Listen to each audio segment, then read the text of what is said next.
मोदी का भारत गैर कानूनी तौर पर भारतीय जेलों और उकूबत खानों में नजरबंद हुर्रियत रहनुमाओं को उनके सियासी नजरिए की बुनियाद पर इंतकाम का निशाना बना रहा है। मोदी हुकूमत अपनी बदनाम जमाना तफ्तीशी एजेंसियों को जम्मू और कश्मीर पर भारत के गैर कानूनी और गासिबाना कब्जे की मुखालिफत करने पर हुर्रियत रहनुमाओं को सताने और परेशान करने के लिए इस्तेमाल कर रही है। हुर्रियत रहनुमाओं को निशाना बनाने का मोदी का ताज़ा तरीन इकदाम बदनाम जमाना NIA ने दिल्ली अदालत से तिहाड़ जेल में उम्र कैद की सजा काटने वाले जम्मू व कश्मीर लिबरेशन फ्रंट के सरबराह मोहम्मद यासिन मलिक को सजाए मौत दिलवाने की दरख्वास्त दायर की है। मोदी हुकूमत मकबूजा जम्मू व कश्मीर पर अपने गैर कानूनी कब्जे को चैलेंज करने के लिए मुकायद हुर्रियत रहनुमाओं, कारकुनों और कश्मीरी नौजवानों को इंतकाम का निशाना बना रही है। कश्मीरी हुर्रियत रहनुमाओं और कारकुनों को भारत ने बदनीयती पर मबनी और मनगढ़ंत इल्जामात के तहत गैर कानूनी तौर पर गिरफ्तार करके उन्हें अपने घरों से दूर जेलों और उकूबत खानों में बंद किया है।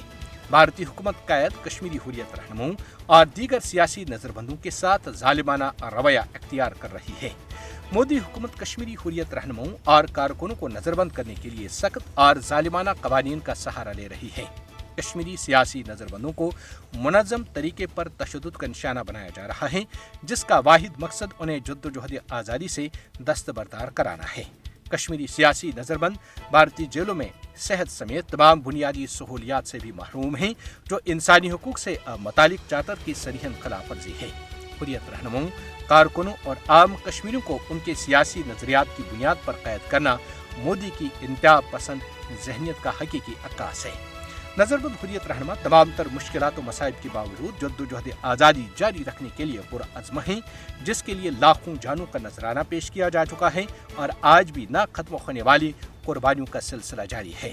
बैनुल-अक़वामी बरादरी को ज़ेर हिरासत कश्मीरी सियासी नजरबंदों की रिहाई के लिए भारत पर दबाव डालने में मुदाखलत करनी चाहिए। दुनिया को कश्मीरी हुर्रियत रहनुमाओं और भारतीय जेलों में बंद दीगर सियासी नजरबंदों की बाइज्जत रिहाई के लिए आगे आना चाहिए।